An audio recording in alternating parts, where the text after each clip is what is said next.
Global happenings today. We communicate, we analyze global news. Stay tuned.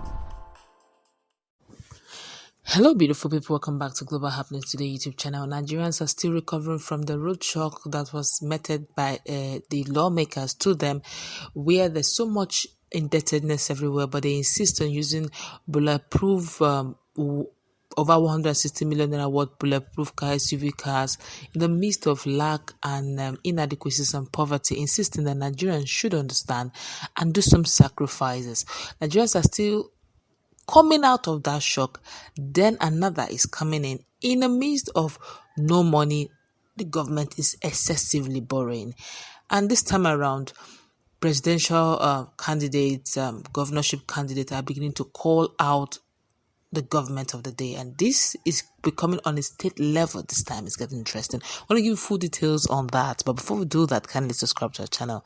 Please click on the red subscribe button beside it. You see the notification icon. Please go ahead, click on it to get notified so as to update our channel on YouTube. Now, Funsho Dehunte is actually a governorship candidate of the Action Democratic Congress (ADC) in Lagos. Has written to Babajide Sanwo-Olu, the governor of the state, on project funded with taxpayers' money. Now, in an open letter addressed to Sanwo-Olu, Dehunte said he analyzed the register of public procurement awards by the Lagos government for the second and the third quarters of 2023.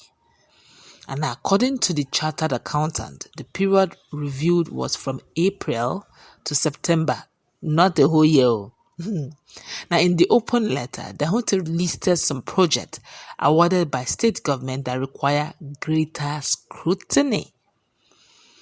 I quote him. He said, I just wrote an open letter to the governor on public procurement awards reported by LASG, that's LASG, for the second and the third quarters of the 2023, highlighting a number of issues for further scrutiny and remedial action. Judicious use of public funds is always important, and it's especially so now, he posted on his verified social media. Now, in the letter, he cited that 18,468,000 naira was awarded to the office of the Chief of Staff for the supply and distribution of 2,000 naira chicken. I take that again. 18,468,000 naira was awarded to the office of the Chief of Staff for the supply and distribution of 2,000 naira chicken, as in hen chicken. Just 2,000 pieces is costing 18,468,000 naira. Nigeria will hail thee.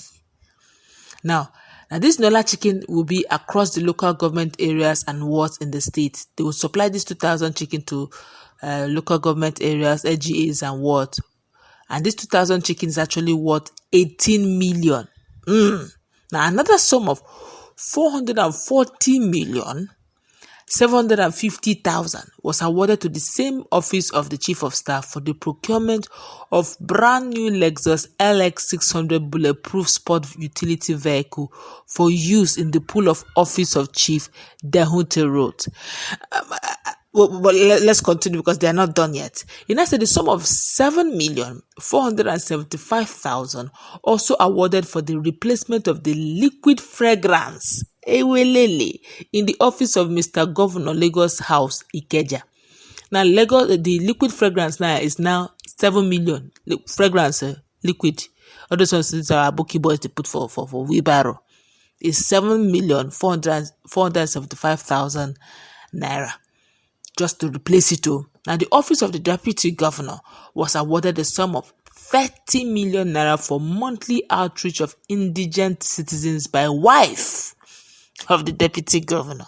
Now, another 30 million naira was also awarded for monthly empowerment programs of the wife of the deputy governor. Now, the sum of 2,017,840,000 naira was awarded for the provision of supply items like rechargeable fans, rechargeable lights, and fridge in the office of the deputy governor. Haba! Let me take the amount again. 2,017,840,000 naira was awarded for the provision of rechargeable fans, rechargeable lights, and one fridge in the office of the deputy governor. Now, he said the government also awarded the sum of 531,553,559 naira for the renovation of St. Andrew's Anglican Church, Okekpupo, Lagos. Well, we are seeing where the money they borrowed. Lagos State borrowed quite a lot of money. They said they want to do deep seashore, monorail, blue rail, Kankan.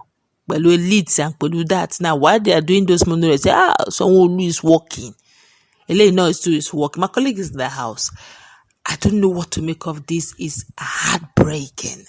And these monies are not freebies. They will be duly be paid for. One way or the other. When he leaves, it will be paid for. What's your take? Well, for me, this is just one of the reasons why you see these guys carrying all manner of equipment or weaponries to get into office. The level of privilege is secretly,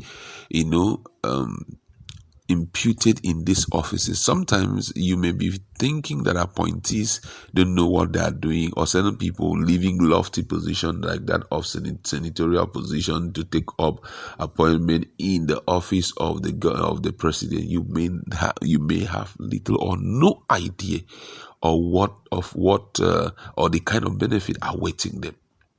But right now, Nigeria seems to be, sniffing round to know what's up, considering the situation we have found ourselves.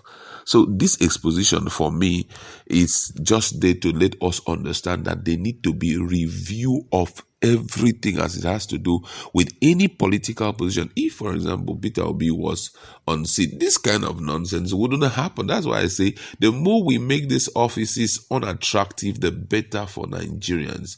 Most people will go back to their businesses by the time you make political position or appointment very, very unattractive. You understand? So at this point, I think that should be the target of Nigerians. If we can push the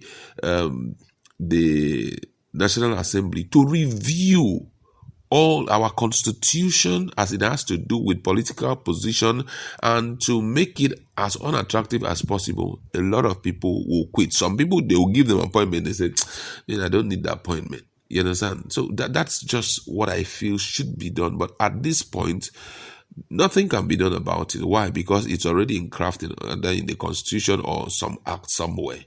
So that's just it. Rather sad though, if you ask me. Nigerians some of Nigerians have actually entered full poverty. They say 3 square meters. Is this square really? Gary now is how much a cup? Staple food for the poor. Gary is no longer the food for the poor. Is there any food now or anything that now that's less? You can't get anything of 20 naira. Pure water now is 50 naira. Matches now, I think they sell it 2 for 15 naira. So there's nothing of 10 naira. Even chewing gum gone, only gone. I guess that's going to wrap it up. We can see the level of inflation, level of suffering is up to Nigerians to decide how long they will suffer in their own country. That's going to wrap it up. Let's put in our comments.